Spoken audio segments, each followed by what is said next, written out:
Why am I doing this? Because it's a train wreck. It's a train wreck. This whole thing's a train wreck. Howie and the owner of the Eagles deserve this. You thought you shit all over Doug Peterson on the way out the door? Did you really think that that was not going to come back to haunt you if this thing didn't work?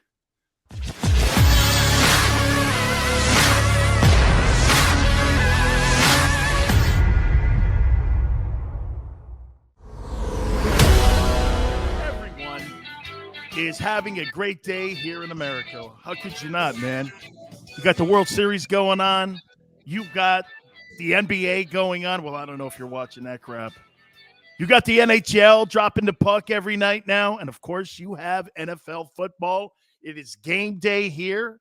We have a great one tonight. The undefeated Arizona Cardinals take on the 6-1 Green Bay Packers. It's an MVP display tonight. I mean, look, you got Kyler Murray and Aaron Rodgers, the defending MVP in the league.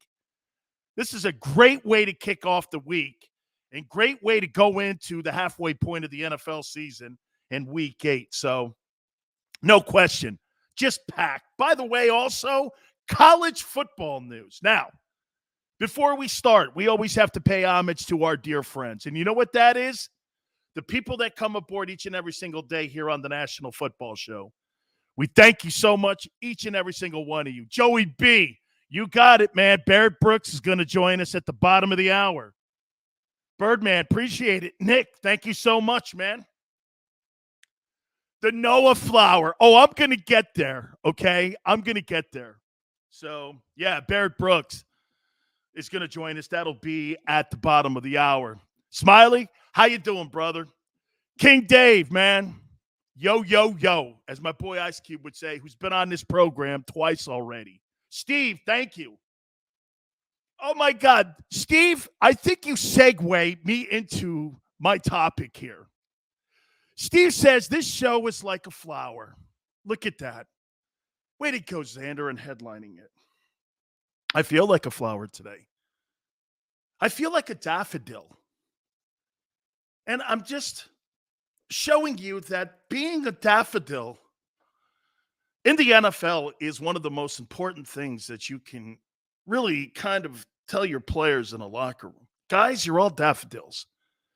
You're all tulips. You're all sunflowers in my eyes. I'm going to pour the manure, which is my play calling. Which is our organization all over. And we're going to watch those little seeds and those little tiny roots grow. Here, let me go here with you. Nick Sirianni is a national embarrassment. He's an embarrassment. It's one thing to get up in front of the microphone and make yourself look like a tool. It's another thing when you start adding this. Draft him. Don't draft him. Draft him. Rock, paper, scissors. I want to see how he responds under pressure. I'll tell you what, Nick.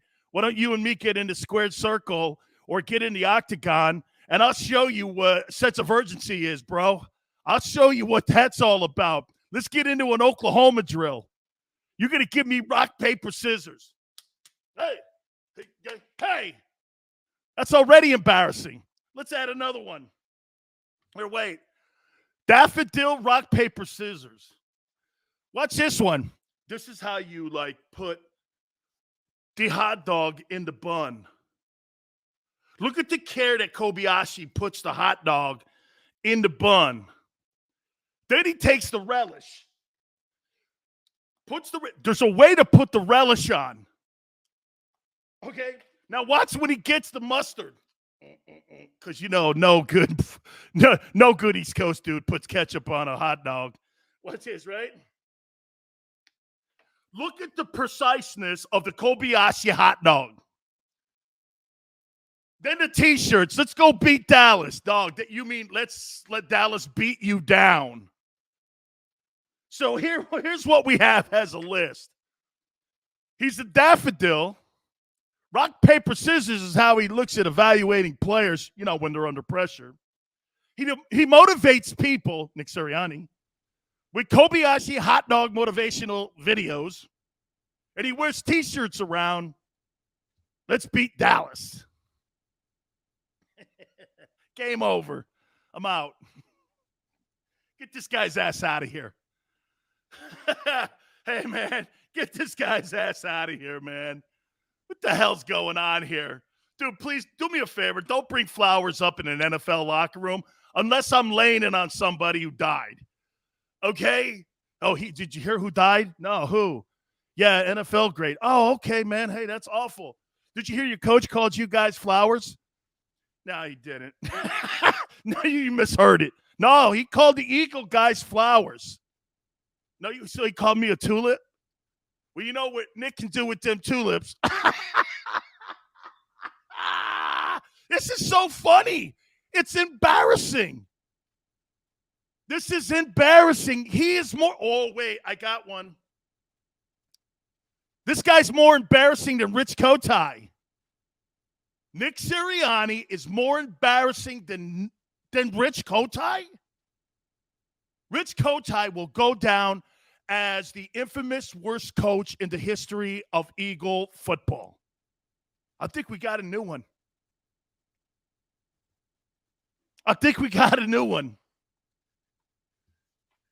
Hey, and get this.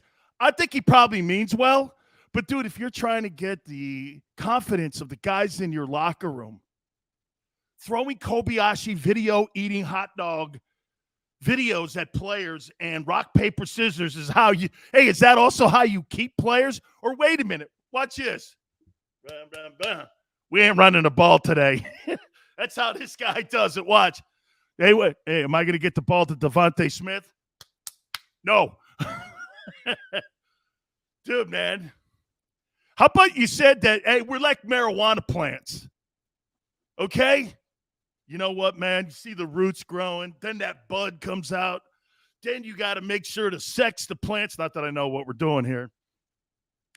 Then what you do with Andy, you see that bud, and you're like, look at that sensimilla. Holy cow. And then we pass it all around on a tray. We're right there at the link, and we're smoking our ass off. Hey, that's how you go, Nick, not daffodils. You plant a flower, and, well, we're ready to go. And Jesus criminy. What a laughing stock, man. I hate to do this to you guys. Bro, your football coach and your football team is a laughing stock right now. Hey, wait a minute. Joey, hang on. Hold on here. Yeah, man, what's the next question for you? Any of you guys in the Philly media? Hey, Nick, do you think that reference about flowers and players in the NFL, maybe not really where you need to be? You ever been to Haight-Ashbury, dude? That's where I get all my writing paper from. Yeah, that's where I get all of it from. Yeah, man. Are you kidding me? I sit around at the link with a bong in my coach's office, and we pass it around. Why do you think we have such a fucked up way of calling plays? Cannonball! Why am I doing this? Because it's a train wreck. It's a train wreck. This whole thing's a train wreck. Howie and the owner of the Eagles deserve this. You thought you shit all over Doug Peterson on the way out the door? Did you really think that was not going to come back to haunt you if this thing didn't work? Rob, appreciate it, man. Honestly, let's be serious here for a second here. Did you not think that this was not going to bite them in the ass? You knew, hey, right? At the end of the year, at the end of 2020, did we not see that? Hey, guys, help me out here. What was the last game of the year last year when that fiasco went on and it was an embarrassing scene at Lincoln Financial? Who were they playing? They weren't playing the Giants. Who were they playing? Were they playing the Cowboys? I forget the team they were playing. You saw the players on the sidelines, sitting on the bench doing this. They were going like this. What the fuck, man? Are you kidding me? How many times did you see Kelsey and all them dudes going like this? Man, are you kidding me? Washington, thank you, Dre. Those guys were sitting on the bench. Remember their faces? I said the same thing. You know what I said? I went like this. Holy hell. They canned the last game of the season. They didn't care. And they put some Tool Sudfeld in. I was like, who? It started there. And now it has accelerated to where we are as a laughingstock. The Eagles are a laughingstock. You're worse than the Kotai era. Nobody in that hey, here's a bigger question for you. You think anybody in that Philadelphia Eagle locker room, let's take the media out of this. Who cares what they think? You think anybody in that Philadelphia locker room right now, you think they respect what's going on or trust what's going on right now? How could you? Fletcher Cox, by the way, I tweeted out at Dan Sileo Show, teams are calling to see if the Eagles would part ways with him. And if they would pick up some of that contract, they'll take him. Tennessee wants him. Wouldn't shock me if the Raiders also made a play for him. No, the Raiders are interested in a defensive tackle. Mike P says, when does Gardner Minshew get an opportunity? 37 touchdowns, 11 interceptions, 63%. Dude, I'm with you, man. I think we got to find out, as I said a couple days ago, about the coach, if the coach can coach. We know that his dumb analogies aren't working, and they look really ridiculous in public. Paul says, Howie owes me money. I want my $400 NFL Sunday ticket money back. Oh, man. Can you imagine having season tickets to this mess? Dre's like, we're a laughingstock because the owner and the GM, all comes down to them, dude. You guys are dead on. This all comes down to them. Did you not really think, though, that this was going to be a laughingstock? How did you not think this? This is like a laughingstock. The coach with these dumbass analogies. You think you're better looking right now or a better team today without Doug Peterson? See, I'm always a believer in this. When you fire somebody, who are you hiring to replace that guy? Or if you're trading someone, who are you putting in to replace that guy? This is all ego-driven, and it's been driven into the ground. Howie Roseman and the owner of the Eagles, honestly, guys, I don't know how they look people in the face here. I just don't know how they – I have no idea how they could look people in the organization in the face. By the way, guys, do me a favor. Please hit like. We so appreciate it when you do. Hit the like button, man. Hammer that thing away for us. We so appreciate it. Thank you again. I mean, you guys have been just absolutely awesome. By the way, this is our biggest week, I think, here on the JAKIB Media channel, and you guys have grown this bad puppy. And it's just getting bigger and bigger.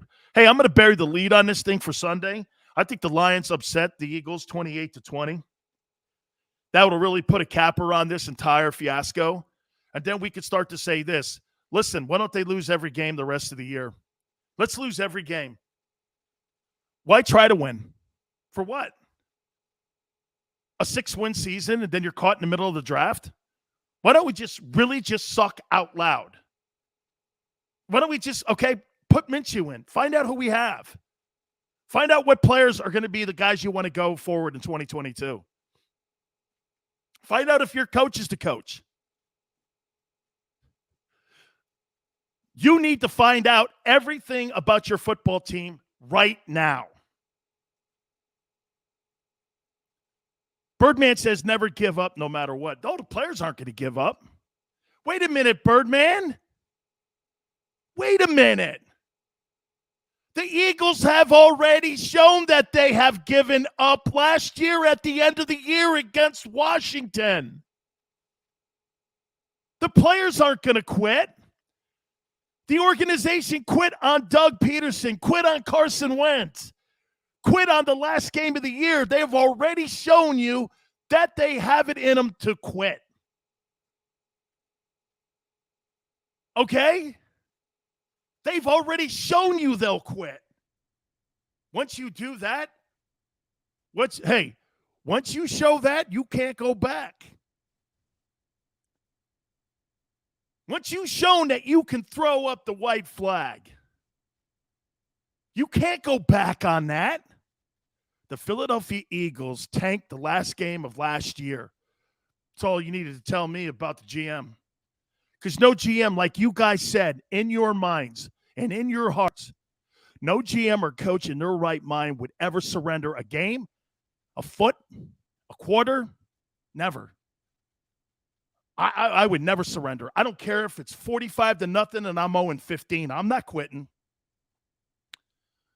But your team has shown it has quit. Quit on the fans. Quit on the team last year. Got rid of everybody. Thought they'd start all over again. And you guys would forget that.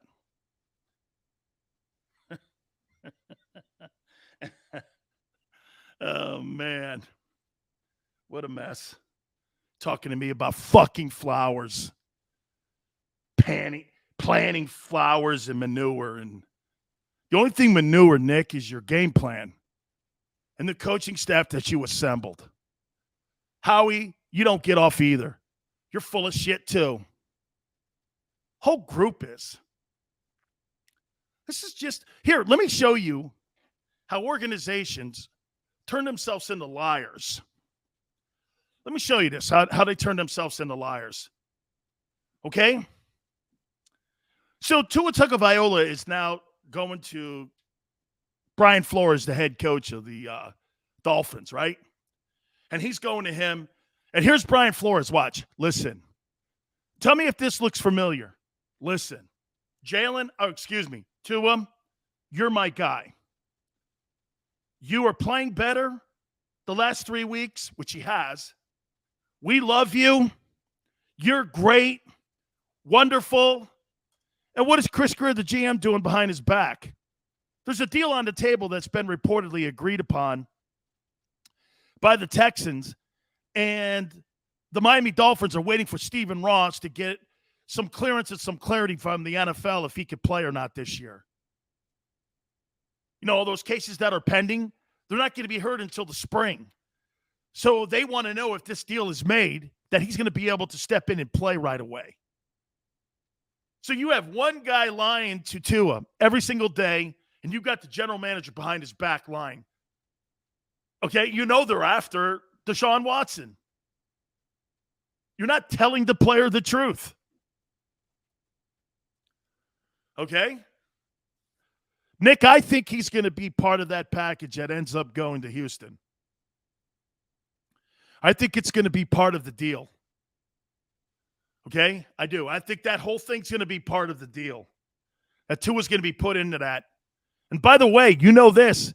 If they trade him now, you know, this trading deadline is starting to look like the baseball trading deadline a little bit. And let me explain to you. If you really want to get max dollar, you want to get max return for a guy in baseball, say he's somebody like Nolan Arenado or somebody like that, or like a Bryce Harper. You don't trade him in season. There's less people at the table. You trade him in the offseason at the winter meetings. That's where you're going to get more value for your player because there's going to be more people at the table. Personally, if it were me and I was Nick Sirianni, the GM of the Texans, I wouldn't trade him. I'd eat the money this year, and I would make it up in the package that I'm going to put together with more teams on the table once the season ends, and you can start going around looking for suitors. One team, really, for Deshaun Watson? Man, that's not really going to get you the return you need. So I have to really think that we're looking at 2 1s, maybe 2 2s, and Tua. They may come down with that. But I'll tell you this, if it gets into the offseason, it'll be back to 3 1s, and especially if this whole thing ends up going like this. Well, okay, these cases got settled. Remember something, too, on the cases. The majority of them, 95% of them, are civil. Dude, you could stroke a check and get rid of this stuff. If you're Rusty Hardin and you're Deshaun Watson and you're his team, you can make a lot of this go away. with settlements behind the scene. And personally, I think that's what's being negotiated and part of this deal, that if Watson goes somewhere, the majority of these deals are going to be, well, I think the majority of them are going to be dealt with a non-disclosure settlement. And so what did I hear? Only like 3 of them are like criminal, and nobody's done anything, including the district attorney and the NFL. No one's done anything yet. So to me, you can make a lot of this go away. Write him a check. Now, what does the NFL do? The NFL may do this to Deshaun because he hasn't played half the season. They may take that as a suspension. You know, it's kind of been like a pseudo suspension. Remember when Antonio Brown was gone for the year or half the year? I think the league looked at that as half of a suspension. Then they gave him an additional 4 games. And then they brought him back, and he became a functional factor for the Buccaneers down the stretch. I think that's what kind of can happen here. It's going to all depend, like I said, on how Watson's people handle those civil cases. Cassell says, I feel crazy right now. Has anyone been watching Jalen Hurts play the past 3 games? Dude, he's terrible. But how much is that really of the game plan? Justin says Miami has messed up the value of Tua for being interested in Watson. Completely has. But, Justin, when you put it into a package with first-rounders, you elevate. Plus, hey, I'll tell you something. Justin, I'm going to make a point to you about Tua Tagovailoa here in a minute, okay? But I actually think he's been playing pretty well. Oscar says Jalen Tebow will be lucky to be a backup. Devontae dropped the first pass. Okay, let me go here now. What do you do with here? People have been asking me for the last 24 hours, Seals, what do we do at quarterback? What do you mean, what do you do at quarterback? Folks, it doesn't matter what you do at quarterback. Unless you can convince one of these big-name free agents, the draft is shit in 2022. I don't want any one of those guys. Not one of them. How are you going to get Russell Wilson to have interest in you? How are you going to get Aaron Rodgers to potentially have interest in you? You can't do it with the current structure that you have right now in your building.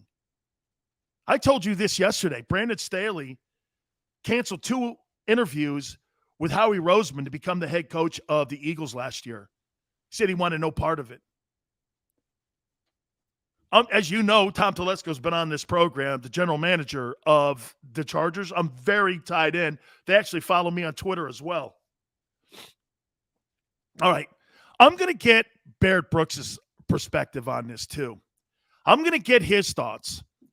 And we will talk with him, and we're going to go back and forth, and we're going to get his assessment on the state of the Eagles. We'll do that next. You keep it here on the National Football Show.